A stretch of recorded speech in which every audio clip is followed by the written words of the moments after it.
Estar bem informado tem um custo. Não estar, custa muito mais. André Ventura e António José Seguro estão na segunda volta. E cada detalhe conta. O palco das eleições é no Observador. Acompanhe passo a passo. Assine hoje o Observador e garanta acesso a todos os artigos, agora com 40 € de desconto. Saiba tudo em observador.pt. Observador.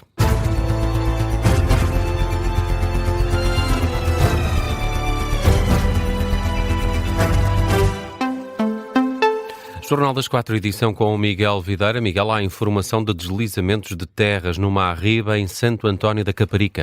Sendo que ao fundo da arriba estão localizadas várias casas. De resto, a Presidente da Câmara Municipal de Almada expressava esta tarde aqui na antena do Observador preocupação com o risco de aluimentos de terras numa área específica do concelho. Temos as terras absolutamente alagadas e temos toda a questão das arribas, que é uma preocupação permanente. A nossa grande preocupação é ali a parte da ribeirinha, que vai desde o Segundo Torrão, Trafaria, Porto Brandão e até à Cova de Vapor. Sendo que, como aqui referia, já estão a ocorrer deslizamentos de terras em Santo António da Caparica. O Observador tem uma equipa de reportagem a caminho do local.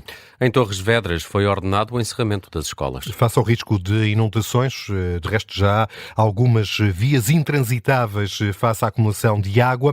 Ora, o encerramento de escolas foi revelado pelo vice-presidente da autarquia de Torres Vedras, Diogo Guia. As escolas estão encerradas, nós temos feito comunicados muito regulares com a população e, mais uma vez, agradeço à comunicação social o acompanhamento que tem feito, tem sido muito útil. Ainda estamos a ponderar se há condições de encerramento, condições de funcionamento das escolas da parte da amanhã, porque teremos uma madrugada bastante desafiante. Amanhã logo se vê. Ora, o caso de Torres Vedras não é caso único. Mais a sul, a autarquia de Alcácer do Sal também determinou o encerramento de escolas esta quarta-feira, amanhã e sexta-feira. A zona baixa da vila de Alcácer volta hoje a estar inundada.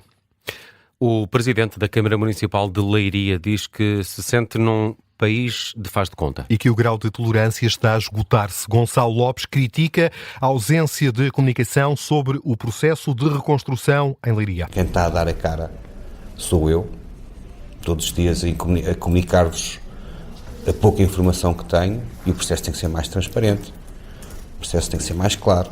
No Covid tínhamos briefings e comunicação ao país sobre o que estava a acontecer, e eu acho que ninguém comunica ou não querem comunicar.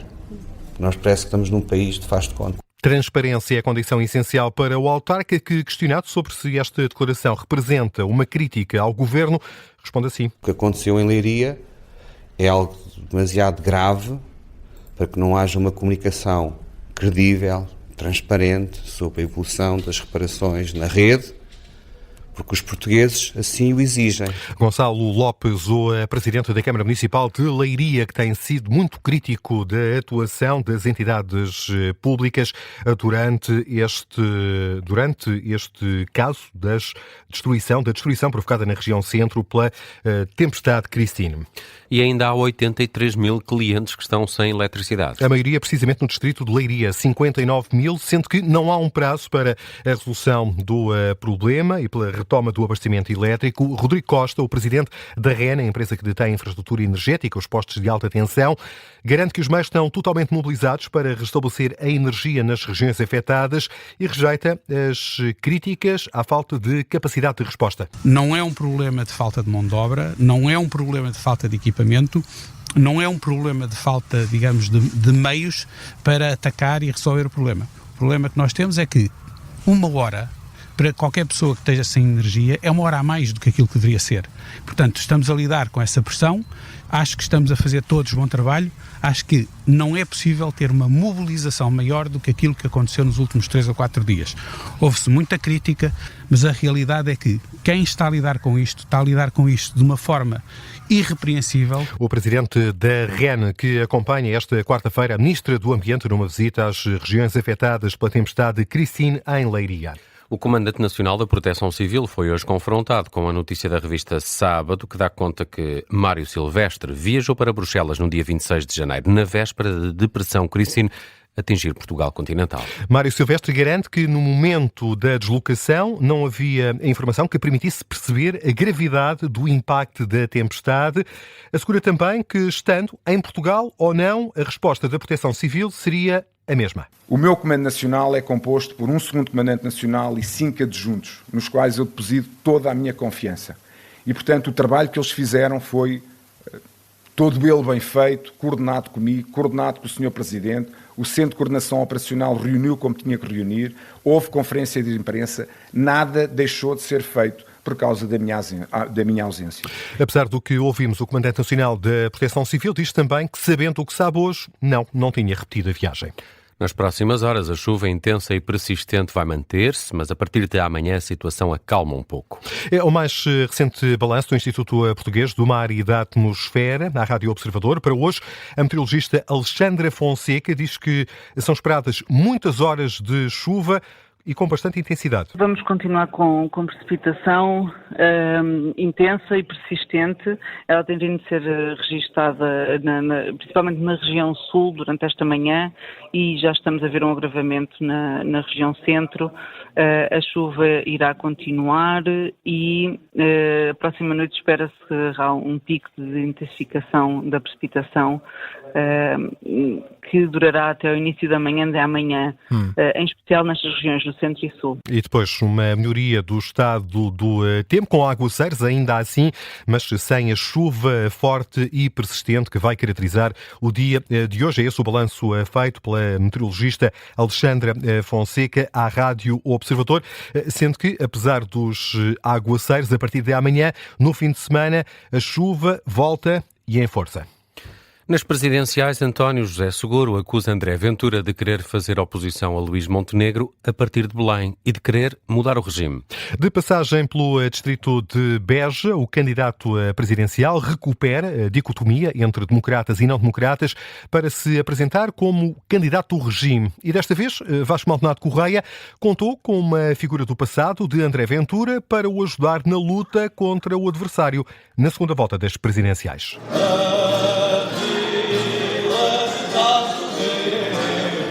A meta está já ali à frente e agora, sem esquecer os efeitos do mau tempo, a campanha de António José Seguro até já aceita comícios animados em tom festivo, mas também combativo. Ao almoço em Castro Verde, o passado apareceu para ajudar na luta contra André Ventura. Vou-vos cometer uma inconfidência.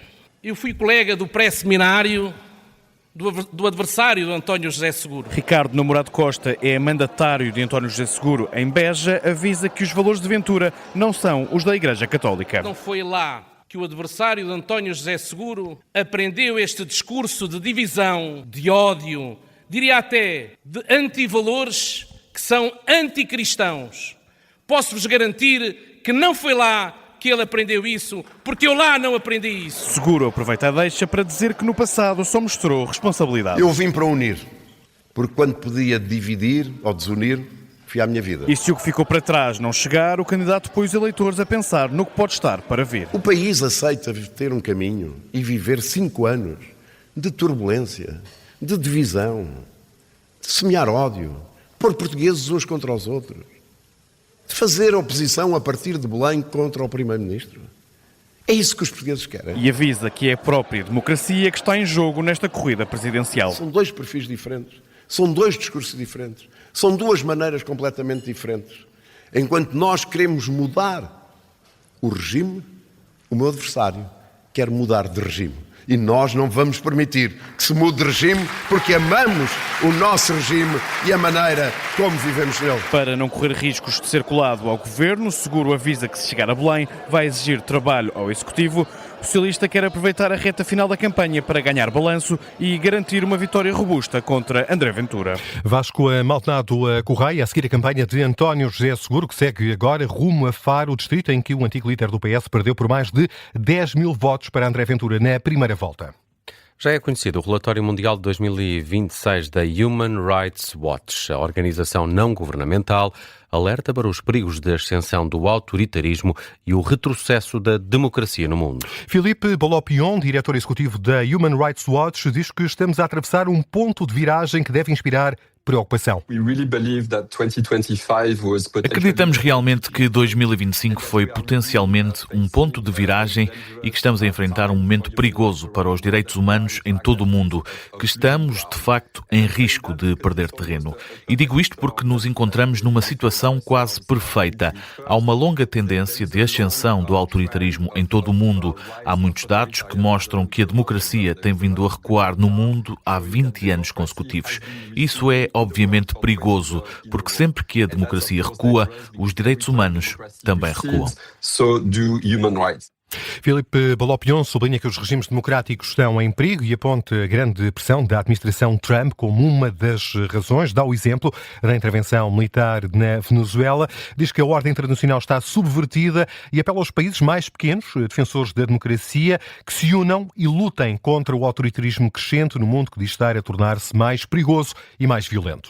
E que outras notícias estão em destaque a esta hora? Foi aprovado por unanimidade a audição da Ministra da Administração Interna no Parlamento, Maria Lúcia Amaral. A proposta foi do Chega e também da Iniciativa Liberal. Ora, Maria Lúcia Amaral e também o Secretário de Estado da Proteção Civil vão dar explicações no Parlamento sobre a forma como o Governo procurou prevenir e responder aos impactos da depressão Christine em Portugal continental. Morreu o antigo dirigente e líder parlamentar do CDS, José Luís Nogueira de Brito, conhecido por Nogueira de Brito, tinha 88 anos, foi presidente do Conselho Nacional do CDS, um dos 3 deputados portugueses que sobreviveram a uma queda de avião em Angola há mais de 30 anos. Os últimos cargos que exerceu foram de vice-presidente da direção da Confederação da Indústria Portuguesa e presidente da Cruz Vermelha. Morreu aos 88 anos.